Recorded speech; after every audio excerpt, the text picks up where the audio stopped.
todos los abuelos, prácticamente de los compañeros que he conocido en toda mi vida, hablaban gallego y, bueno, hablan gallego hoy en día. ¿Qué pasa? Que no han transmitido el gallego a los padres. Y yo creo que aún así se puede recuperar, porque esas mismas personas, o sea, los hijos, mis compañeros, les hablan en gallego a sus abuelos. ¿Por qué no le hablas en gallego también a tus compañeros, si es igual? Lo que pasa es que no se lleva a ámbitos quizá máis cotidianos.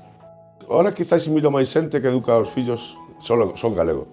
Sabes, se xente, mira, filla ten amigos que os pais galego e o castelán tratado un pouco, sabes? Iso antes pouco se miraba. Antes falábase galego sabes, porque sí, o que falaba e o que non, pues, ahora hai xente que inculca aos fillos o galego, e iso é bonito, que non se perda. Penso que sí que podemos facer máis, porque os nenos... Pero bueno, eu, como te dixen antes, eu prefiro... Con que miña filla o sepa, e sepa utilizalo, e sepa o que é respetalo, eu xa me sinto contento con iso. Pois que use cando ela queira, ela é libre de escoller o idioma que quere usar e que quere educar e... Eu penso así, por lo menos. É que tampouco é moita importancia o galego máis o castelán, para min, a ver. O galego, miña filla sabe no que é importante, como, sabes, eu quero que se miña filla sepa galego, como sepa inglés, como sepa, sabes, que sepa usalo e que sepa, pois, o que fale, cousa dela e cousa, eu non me meto. Eu non miro unha pelesa de dúas lingas, sabes, unha convivencia, unha coa outra, que poden convivir tranquilamente. Miña nai era unha galego parlante, pero como tantas nais e tantas familias, pois educaban os seus fillos en castelán, aínda que cando se enfadaba moito, saíalle o galego, pero vamos, rapidísimo.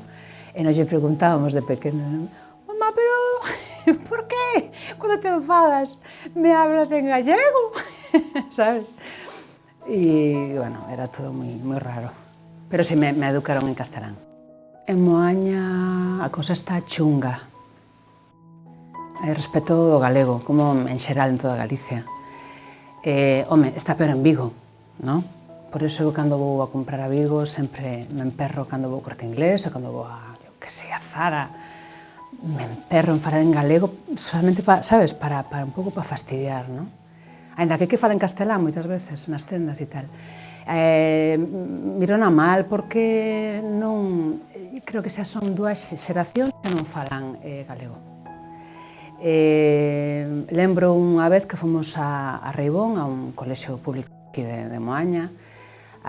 Acabamos de estrenar unha obra para críos e íbamos polas escolas para falar con eles, para preguntarles que tal lles pareceu a obra, se lles gustou, se non. E as criaturas non eran capaces de armar unha frase en galego. Era terrorífico. Dous ou tres que se esforzaban.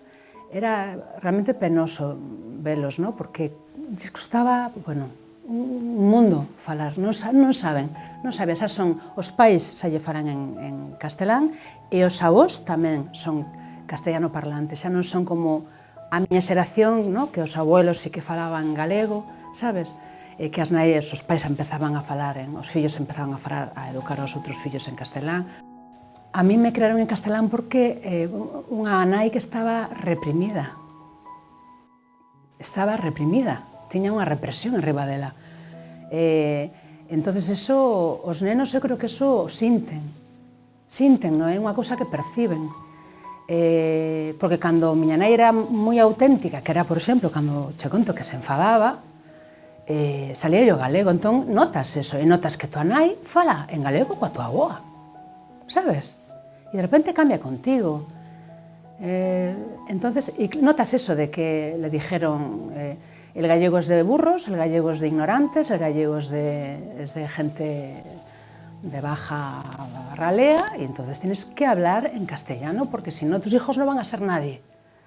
Un pouco eso tamén, ¿no? Eso percíbelo. Eu creo que o percibes desde pequeno, non te das conta. Vas tragando eso.